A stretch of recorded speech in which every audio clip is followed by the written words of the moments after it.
Appreciate the introduction. I'm very excited to be here and talking with everybody today. I'm looking forward to sharing some great data about end user knowledge. I have studies from a couple of different reports to share with you, and I'm very interested in getting started with those discussions. I'm looking forward to the questions at the end too, so jot those down as I go to make sure we don't miss anything. So with that, I'll give a brief introduction about Wombat Security. Hopefully several people on the call have heard of us, but to give you some background, the reason why we're talking to you today is we sell cybersecurity software solutions that change end user behavior. And having done so for several years with amazing records and growth, we have a lot of data to share about end user knowledge and their behavior. The way we do that is we assess end user knowledge via software, we educate them via software, and we gather intelligence and then share that back to security analysts so they can use it to continue to evolve and improve their security education programs. We are one of the few companies in this space that has documented reduction in enterprise risk from multiple different third-party providers. That's not something that's easy to find, but it's something everyone should be looking for in their security education provider. We have had over 100% growth in orders, customers, and employees for, at the end of this year, will be 4 years running.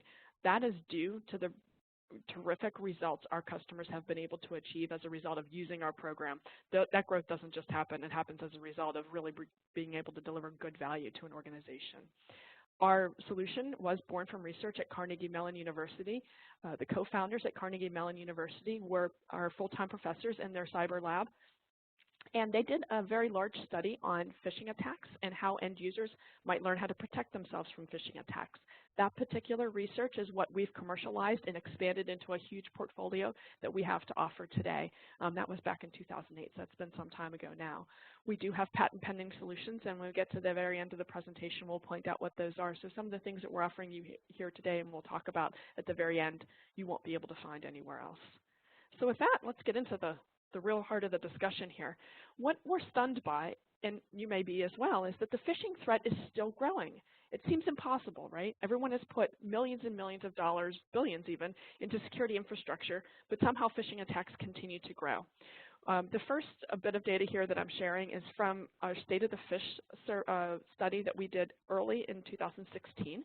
And what we did is we used data from millions and millions of simulated phishing attacks that our customers have sent to their organizations, as well as survey data.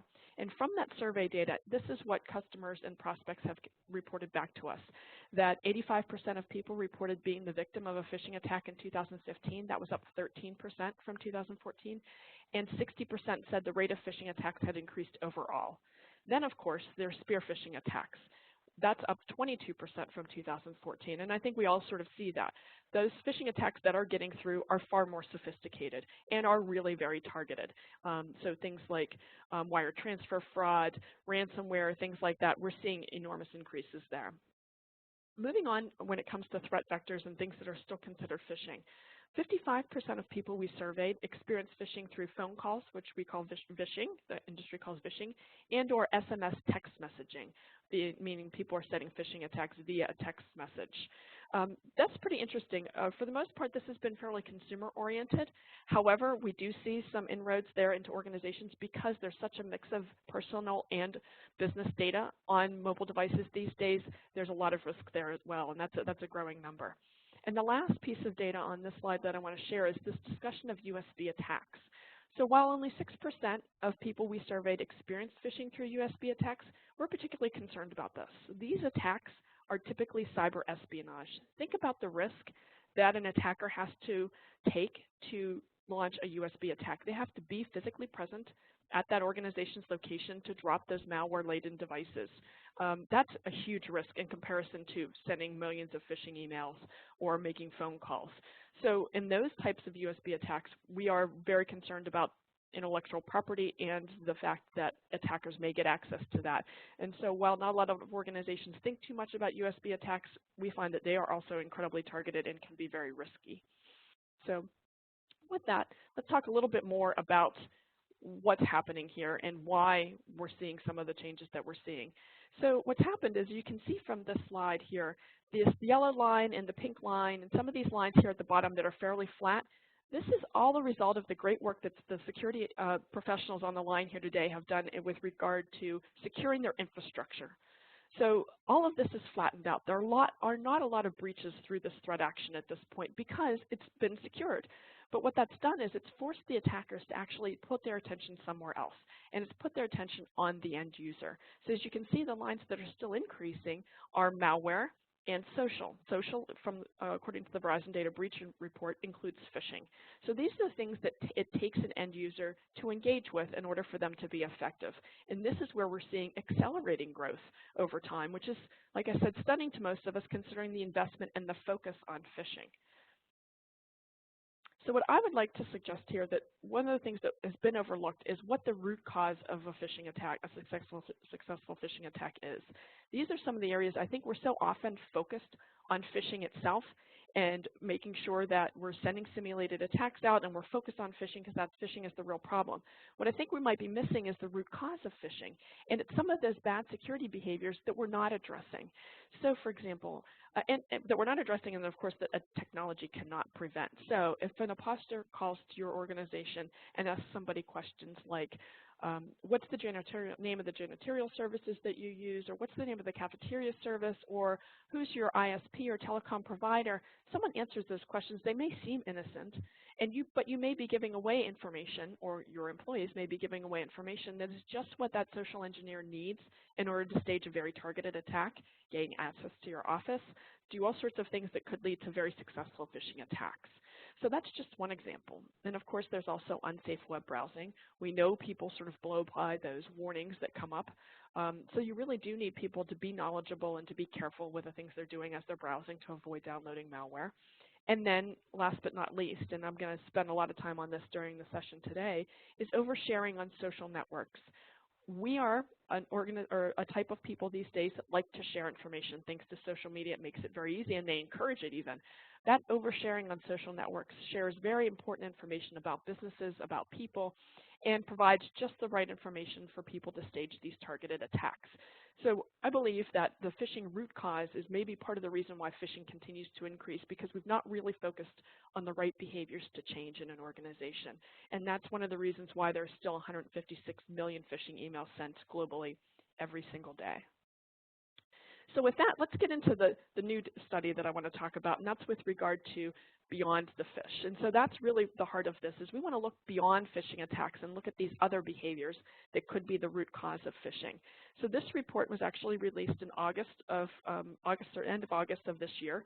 It's got a depth of data I don't think you'll find elsewhere.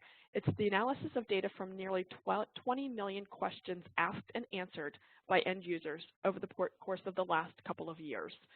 Huge depth of data on multiple different cybersecurity topics. We also, just like we did with our State of the Phish study, surveyed information security professionals, and this is feedback from over 300 surveys that were completed that cross over 15 different industries. So that's the data I'm about to share with you, and as we go through it, I'll share with you what's survey data and what's actual assessment data so that you can understand the difference. This slide, what I want to share with you is we asked the question about what do security teams assess their end users on? What are the topics that are important to them, and what are they asking questions on when they are assessing end user knowledge? And I think it's interesting to see where the areas of focus have been, and you'll see some alignment on knowledge areas too as we get into the data a little bit more. But first and foremost is using the internet safely. So 79% of organizations have actually spent some time assessing end user knowledge on using the internet safely. They've also asked about protecting confidential information. They assess on building safe passwords. But there are a couple areas where people don't spend nearly as much time, such as using social media safely. That's only 55% of organizations. And then I'm going to drop down to the bottom here, because several of these are the same, and look at working safely outside the office. Only 50% of organizations have been assessing knowledge in those areas. When you think about the prevalence of these two things, it's a little bit stunning to think that we haven't been asking questions of our end users and understanding how much they understand these particular topics. So then when we take a look at the assessment data itself, we're trying to understand where are users' knowledge strong or weak. What we see is some pretty stunning information. So this percentage and the way this graph works is this is the percentage of incorrect answers. So this is the leader here, sadly, is using social media safely. 31% of the questions answered were answered incorrectly on that particular topic. Then, of course, there's protecting and disposing of data. identifying phishing threats still has a challenge there, protecting confidential information, and so on. So you can see that there are definitely some areas of weakness here and opportunity for us to focus. But it's not all bad news. So if you look at the bottom of this chart, there's also a percentage of people that have gotten a lot of questions correct on using the internet safely, protecting mobile devices, some physical security of data, and then building safe passwords. And I think many of us were surprised by the percentage of correct answers, because if you look at the opposite here, while 10% of questions were answered incorrectly, that means 90% were answered correctly. So there are some definitely areas of strength here. So throughout my presentation, I'm going to start off by digging in a little bit to where the knowledge areas are weak, and then we'll spend some time looking at where people had things right and maybe still opportunity for improvement. But people should give themselves a little bit of a round of applause because we're definitely making some progress here. So let's dig into using social media safely. Like we said, 31% of the questions were incorrect in this topic. We consider this the topic that actually has the most risk. What was interesting here is that most of the incorrect questions were around people understanding and recognizing fake profiles and posts. So very often people couldn't tell the difference between something that was a legitimate post and one that was maybe posted by an imposter or by something that might have had malicious content in it. So they didn't know that they needed to look for posts that were out of the ordinary or that had spelling and grammar errors. I think what's most concerning about this is that according to a study from Symantec Corporation during 2015, 70% of social media scams were shared manually. That's compared to only 2% in 2013. So what's happening is, think about how terrific that is for the cyber attacker. They post something out there, and people just pick it up and repost it as long as it's enticing enough. So 70% of the time, people are just reposting the thing that the attacker put out there, and they're helping to spread that bad social media post all over the world. So really important piece of information on that. So to step back and remember that first slide I shared with that how often we're assessing end users on particular knowledge areas. Remember, we said that only 55% of organizations were assessing on use of social media. We asked a follow-on question and asked how many people allowed social media on work devices. 76% of organizations or respondents allow access to social media on their work devices. And then we asked a follow-on question of, what's your confidence level that your employees know not to post pictures or locations or things that could be harmful to your organization's security? Unfortunately, generally, between not very confident and neutral, the overwhelming percent of people did not feel confident that people knew enough not to post things that were risky to the organization. So think about the whole picture here. We're not asking whether end users have knowledge. We're giving them access to social media on our work devices, but we're overall not very confident that they know enough to do anything. So great opportunity for improvement here on social media and potentially great risk to organizations if nothing is being done about it. And the industries themselves that actually did the worst are pretty key here. So when we talk about 31% of the questions were incorrect, that is an average. And so there are some industries that did a little worse than the average, meaning that they had more questions incorrect. So those three are telecommunications, education, and retail. So you think about the math here, 38% incorrect is what, 62% correct? That's a D, really poor grade there. And so a little disturbing, actually, that so many of these organizations did not have enough knowledge or actually worse than the average in these particular areas. And if you're on the line listening, one of the things you may be doing is saying, well, wait a minute, how did my organization fare? In the full Beyond the Phish report, you will definitely see breakdowns by industry. And if you don't happen to see yours in a particular category, that is something we can share with people later. So next we'll move on to protect and dispose of data securely. So this is an area where 30% of the questions were incorrect. Some of the questions that were asked were around the life cycle of data. How are people protecting data from the time they create it to the time that they delete it? How are they handling PII? How are they using removable memory devices like USBs, deleting files from hard drives, and securing work devices? What we find here with regard to this is I think that there's still a huge misconception that end users think that there's technology in place. They have a lot of faith in our security departments. I think that in some ways that's the good news. They think there's technology that's going to protect them from any mistakes that they make with regard to handling of private data. Sadly, though, that means that they may have a false sense of security because too often they really are the last line of defense when a data leak or some sort of breach occurs. So we believe this is one of the reasons why they're not being as careful about handling this sensitive data. That's that's our opinion on that. So one of the things that's interesting is we talked about this was an average, questions incorrect. You can see that across the industries, some organizations and industries did worse than others. So leading the charge here is retail. As we can all see from all of the breaches in the news today, a lot of them are retail-oriented, and I think there's evidence here that this is still something that needs some work. Transportation, which includes things like shipping, airline transport, things like that. Technology includes manufacturing of technology. It includes PCs, software. Education's pretty straightforward. And then, of course, manufacturing, very straightforward as well. So it gives you a sense of what industries were maybe doing a little bit worse. And then in some cases, still a little bit better than the average on protecting and disposing of data. Next, we're going on to something with regard to confidential information. So 27% of the questions were incorrect on how do people know enough and do people know enough to protect confidential information. So in this, the industries that struggled more were healthcare, fairly alarming on that one. So 32% of the questions were incorrect from the healthcare organizations. Pretty alarming seeing is we're giving them our most sensitive data, right? Healthcare organizations have things about our healthcare records that are permanent records of ours. Your healthcare history doesn't change over time. It's always your healthcare industry, which is in contrast to, well, if you happen to have somebody that gets a hold of your credit card, you can always just cancel that card and get a new one, no harm, no foul. But your healthcare records are still your healthcare records, so and need far more protection, I believe. Telecommunications ranks high there, as they did on the last category. And then defense industrial base. So these are organizations that serve military organizations. Also kind of alarming that they're not as strong at protecting confidential information as some other industries, considering the data that they are protecting. Professional services pops up here. By our definition, that includes law firms, accounting firms, people and consulting firms. So people that are really handling, it's more of a service-oriented organization. And I think the rest are pretty self-explanatory. So when we talk about which types of questions were asked with regard to protecting confidential information, the bulk of them are with regard to compliance questions. So payment card industry, data security services, Health Information Protection Accountability Act, things that are healthcare related, things that are credit card information. The one most missed question was, and I think this will be alarming to some folks, is it safe for a call center employee to write a customer's credit card number down in a personal notebook for later processing?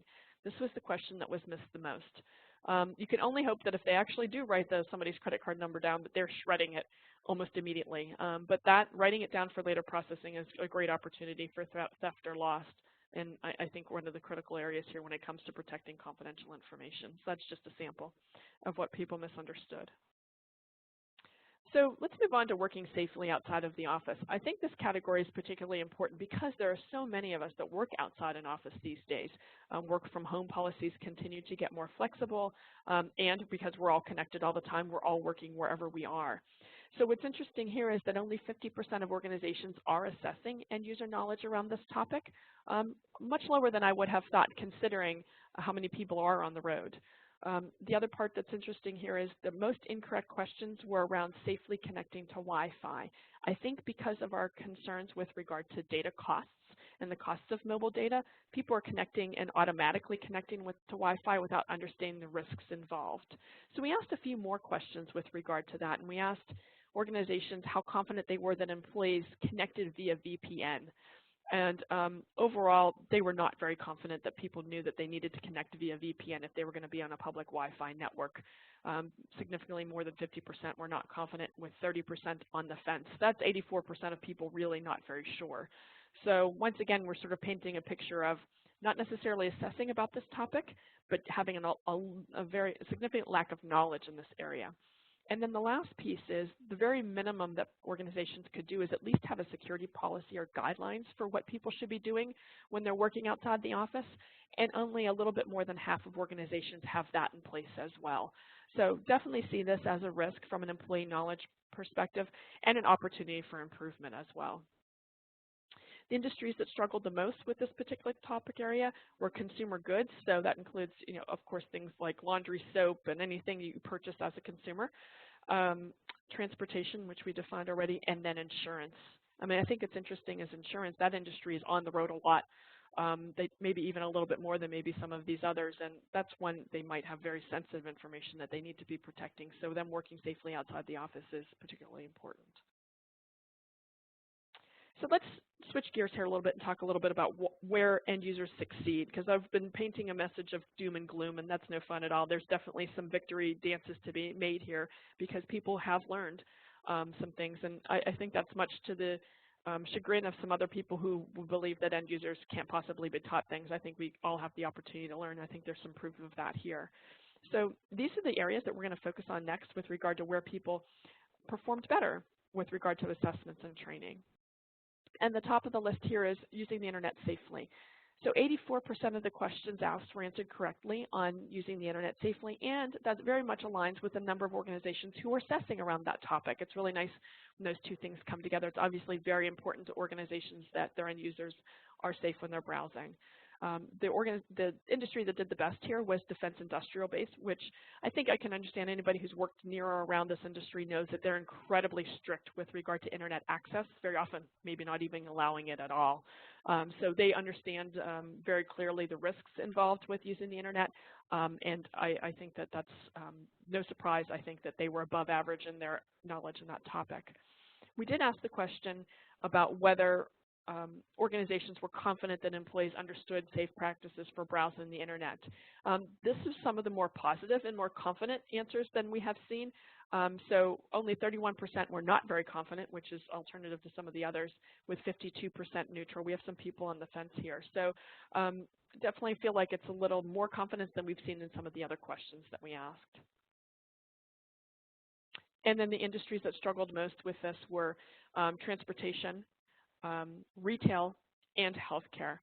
So they got, of the average of 16% of questions incorrect, some of these folks did a little bit worse than that. But still, overall, much better knowledge area than maybe some of the other topics. Let's take a look now at protecting mobile devices and information. So many people, of course, have mobile devices these days. We're sharing some data here from Pew Research, and I have to say I actually thought that the numbers would be even higher than this. Percentages of people that have smartphones I expected to be overall higher than this. So risks are there, certain. There's an opportunity there with all these people carrying around smartphones. But there's also some knowledge here, too, with 85% of the answers correct on this topic. It's interesting, too, because only 50% of organizations, or a little bit more than 50%, are actually asking questions around this topic. So I think some of this is self-taught, perhaps. But one of the areas that people seem to understand the least was with regard to connecting to Bluetooth. And I think this is a classic example of how convenience and security are at odds.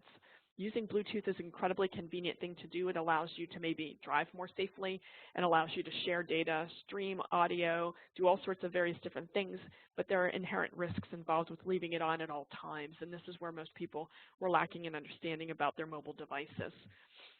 We went on to ask the question if the organizations that provide a mobile or a BYOD device program, do they allow network access? 67% of the time they said they do allow network access. So really critical that organizations, if they're going to allow network access to these BYOD programs, that they ensure people do have good knowledge in these areas so that they're protecting their data and their organizations. The industries that struggle the most with this, because we are talking positively, but there are some industries that still have some work to do here, are consumer goods and healthcare. It feels like I'm picking on healthcare a lot today, but there's definitely opportunity for improvement in that industry. I think it's because that industry has such busy people, and their first course of action, of course, is helping people and saving lives, and of course then cybersecurity takes a back seat to that as we would want it to be. However, it does alarm us with regard to how they could protect our data as well.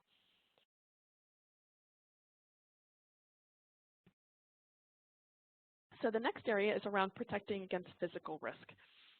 So not a lot of people are assessing around this topic, but there are a lot of correct answers on this topic, which I think is interesting. I believe part of this is because we've got a society at this point that is so worried about physical attacks that there's a lot more focus on physical risk in general. Are you letting people into the door behind you? Is somebody where somebody that is not supposed to be? All this random acts of violence have caused us, I think, all to be a lot more concerned about physical risk overall. And I think that does bleed into cyber risk and protecting data at the same time. So a lot of questions correct on this.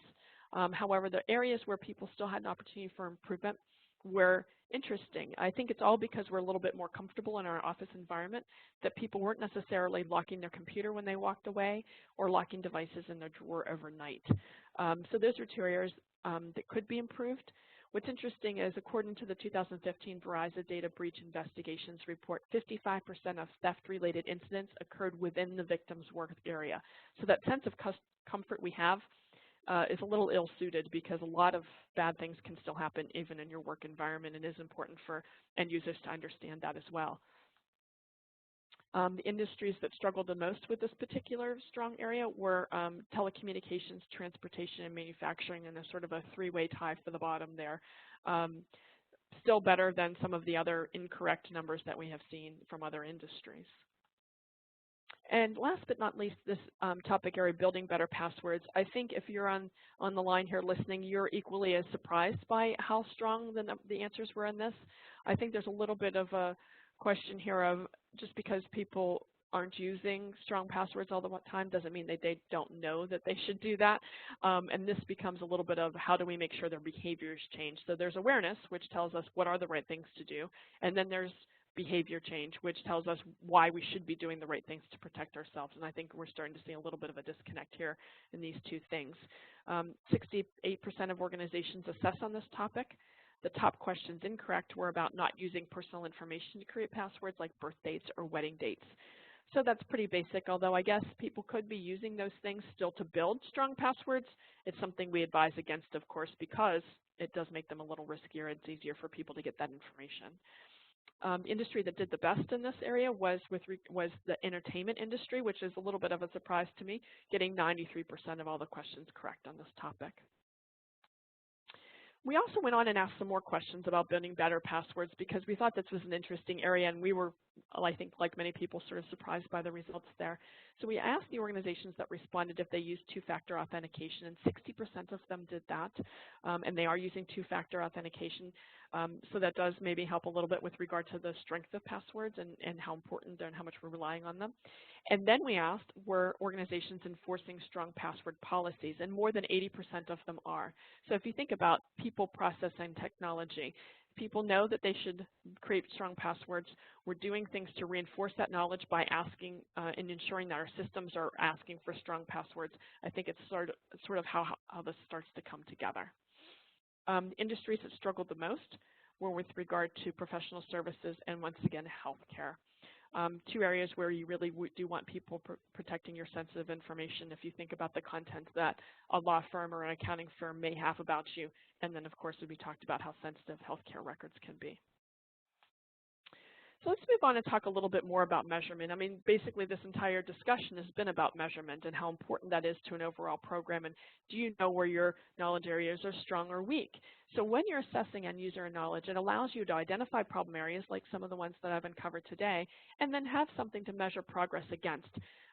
I know that so often organizations struggle to overcome the obstacles internally of why a security education program is needed, and measurement is key to getting that problem solved. So when we asked the questions through this study and this research, we did ask current Wombat customers and people that were not yet using Wombat, whether they were measuring their security awareness programs and the effectiveness of them. 70% of Wombat customers were measuring, and 70% of people not using Wombat were not. Of course, we sort of see a direct correlation there, because we are providing the tools to make it easier to measure, that more people were doing so. But it's really critical to improvement, because without measurement, you don't know if you're improving or if you're really addressing even the right areas. So with regard to measurement, I wanted to share something that we found really interesting about the research. So often when we talk to customers, they focus very much, because of the focus on phishing, and notice I didn't talk about phishing very much in the last 20 minutes or so, because this is really about behaviors other than phishing. But what we find so often is that organizations are relying on simulated phishing attacks alone to change behavior in their organizations. And what we wanted to share here is some differences in data that we saw that indicate it might not be the only metric you should be looking at. So healthcare organizations as a whole have, on average, a 13% click rate on simulated phishing attacks. However, they still missed 31% of the questions on assessments with regard to phishing. So those two pieces of data are somewhat in conflict. Somebody with a 13% click rate might say, well, we're not really in too bad of shape. We've maybe made some improvement along the way, but it's not so bad. But 31% of questions missed, once again, is a D grade and shows a lack of knowledge overall on the topic. And what we find is that mock attacks can be provide some variety with regard, and so there's so many variables. Why does somebody not click on a phishing attack? Maybe they never even saw the email in their email account because they've been deluged with emails. Maybe it wasn't relevant to them. There's so many reasons why someone doesn't click. And so we want to really shine a light on the fact that that might not be the only indicator that you should look at with regard to end user knowledge and vulnerability to your organization.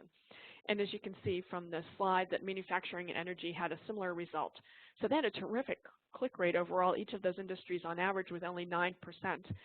However, they still had 29% of questions were incorrect with regard to assessments on phishing and knowledge on phishing, general phishing areas. So it's just some food for thought. If you're relying on simulated attacks alone, really consider if there are other areas of content or other areas of knowledge that you should be looking at to ensure that you really do have a good view of weaknesses in the organization. So one of the ways our customers have benefited and driven some really strong results with regard to employee knowledge is using this continuous training methodology. And this is what we recommend, and this is what's given some of the best results in the industry with regard to improving employee knowledge. So at the top of this chart, you can see assessment is the very, very top with that orange magnifying glass. So there are two different ways people can assess knowledge, both with knowledge assessments, as we've been talking about here, where you're asking questions, putting people into scenarios where they can answer questions so that you get a sense of what they understand. And then, of course, simulated attacks or mock attacks, which can come in multiple different flavors of phishing, which is the one that's most popular, of course, USB, SMS, all those types of different attacks. So we do believe assessment should come from two areas. But the key to behavior change is tying assessments and education as closely together as possible. So as quickly as you assess an area of weakness, tie that together with education so that people understand that they have some obligation to understand how to protect themselves. The closer you can put a poor assessment result or a simulated attack failure to education, the better penetration you have in the organization of completion of training and the more behavior change you have, which is why Wombat offers auto-enrollment from an assessment to education, which means within 24 hours or maybe even less of somebody making a mistake or scoring poorly on something, they've been asked to take some remediation training. And then all education is not necessarily created equally. So we don't believe that the best path to education is through video. It's a little too passive. It doesn't engage the end user well enough, and it doesn't really allow for a lot of retention. So we really recommend things that are much more interactive, something that could be game-based or that uses some sort of interactivity so people can practice as they learn. And then, of course, as they've been educated, and you continue with this methodology throughout the year, you need to reinforce all of those positive behaviors. So are you giving people the opportunity to report attacks if they see them? Are you repeating some of the messages through posters and through other communication medium throughout your organization as part of your internal communications program so that people are constantly thinking about cybersecurity and what kind of risk it may present to the organization? And then, of course, measurement we've spent an awful lot of time on already. Are you measuring what you're doing so that you continuously improve knowledge overall? All of this methodology has really led to very proven results, as you can see from this slide. Over a 2-year period, financial institution had a 95% reduction in malware and viruses. A college in the northeastern U.S. had a 90% reduction in successful phishing attacks from the wild, and they truly believe that their security education program prevented a very targeted attack that looked like it had come from their CISO. Not one single person fell for that attack as a result of their education. And then, of course, there's a utility company in the western U.S. that has a 67% reduction in phishing susceptibility. They do not necessarily use an interactive training approach, but they have been able to have a great measurement of results with regard to reduction of vulnerability. We believe if they added a more strong education element to this particular program, that they could have some of the results that some of the other customers have received as well. So part of what's driving these results is what we believe is the secret sauce for Wombat, is our application of learning science principles. Learning science principles have been around since the 1960s. They are not new. by any stretch of the imagination. Our co-founders selected these learning science principles from a whole compendium of work because they believe these would be most effective in teaching end users and then helping them retain information. So quickly to go through this, what you see on the right side of the slide here these are screenshots that sort of simulate different types of environments. This one is a mobile app store. So as much as we can, we're putting people into environments that they're likely to encounter themselves and having them practice what we teach them so that they're learning by doing. We're presenting concepts and procedures together, so we're not just telling them what might be the wrong thing to do, but why it might be wrong and why it might be a risk and what they can do to protect themselves. All the lessons are 15 minutes or less. We've recently introduced some new training modules that are 7 minutes or so, not 10 to 15 like most of ours. So really, the more focused you can be in your training and the shorter you can be, the better the results at the end. Also putting things into a story-based environment. So as you're talking to somebody, people remember stories so much better than facts. So we're not really driving a lot of facts down there through their education, but really telling them a story so that they understand exactly what application they might need to apply this knowledge in. And then, of course, teachable moments. This is part and parcel to our entire program. Every single time someone makes a decision, we give them immediate feedback for right and wrong answers and tell them why they might be right or wrong.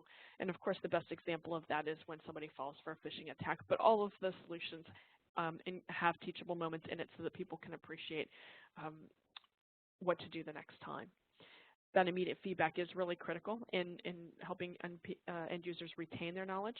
And we're also using conversational content. We feel that use of jargon and talking down to end users does not help them learn at all. So we're really making this very casual so people feel comfortable in their learning environment. And of course, for the purposes of measuring, it's really important to collect valuable data on how people are interacting overall and how are they responding to some of the things being asked of them. With that, this is an overview of the Wombat security portfolio of offerings. We do have one of the most comprehensive offerings in the entire market. Multiple different simulated phishing attacks we touched on. Our knowledge assessment is called Cyber Strength with over 150 questions translated into over 20 languages to date. Allows you to do predefined assessments and auto-enroll people into training. Allows you to build your own and customize questions as well. We have security awareness materials, so articles and posters. Those are all translated as well. And then we have things, and I talked about patent pending at the beginning of the presentation, that are really very unique. We have some things that are just really necessary as well. So giving people the opportunity to report phishing attacks if they see them, that's what our Phish Alarm button does. Phish Alarm Analyzer takes all those reported attacks and prioritizes them so that a security analyst can take immediate action with the riskiest threats that they see in that inbox. And then Education Triggers is the patent pending solution that actually integrates with your security monitoring solutions like endpoint protection and delivers just-in-time training when someone does something that's very risky. So for example, if they were navigating to a malicious website or they plugged in a USB, we can bring up intervention training so that they understand that that particular behavior was very risky. More to come on that as we continue to evolve that solution. All of these solutions, along with all the training modules at the bottom of the page here, are built into our security education platform that is a software as a service platform that allows you to run the entire program from one place. So in summary, there are many weak knowledge areas when it comes to end users, and we touched on all of those throughout the presentation. But there are areas where people have really improved as well, and everyone should give themselves a little bit of a pat in the back for that progress that's been made already. And if you already have a pretty mature program in place, congratulations on some of the progress made there. The key here is obviously measuring overall, because I think we all have assumptions about where people are strong and weak, but perhaps not data that backs that up. And without that data, we might be actually spending our time in the wrong areas. Really important to have that baseline so you understand where improvement is happening and where more attention is necessary. And there really is a lot of an opportunity for improvement. We're seeing a huge trend where people are starting to require results like this from their program, as they should. There's a terrific return on investment from this particular security solution, maybe far and above any others. The Ponemon Institute study we worked on them with showed a 50x return on investment for security awareness and training solutions, especially related to trying to prevent phishing attacks. And then the Aberdeen group, we have documented reduction of risk of up to 60% when doing a very effective security awareness training program like this. So people should have those expectations of their programs if they don't already. And with that, I think we're ready for questions.